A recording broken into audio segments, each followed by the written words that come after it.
ইফতারের পর সিগারেট খাওয়া যাবে কিনা? বিসমিল্লাহ, এই প্রশ্ন ভাই, এটাতে শুরুতে তো খেয়াল করলাম না। ইফতারের পর সিগারেট খাওয়া যাবে কিনা, এটা কোনো কথা হলো ভাই?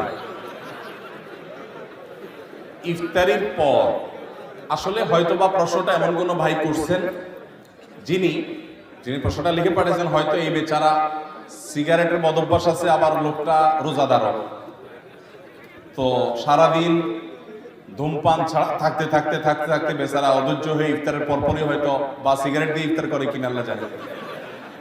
ইফতারের পর ধূমপান করা গুনাহ, কারণ যেটা মানুষের স্বাস্থ্যের জন্য ক্ষতিকর এবং নিশ্চিত ক্ষতিকর, যেটা মানুষের জন্য বিষের মতো ক্ষতিকর, ধ্বংসের দিকে মানুষকে নিয়ে যায়, এবং যেটার ক্ষতি ছাড়া কোনো উপকারিতা আপাতত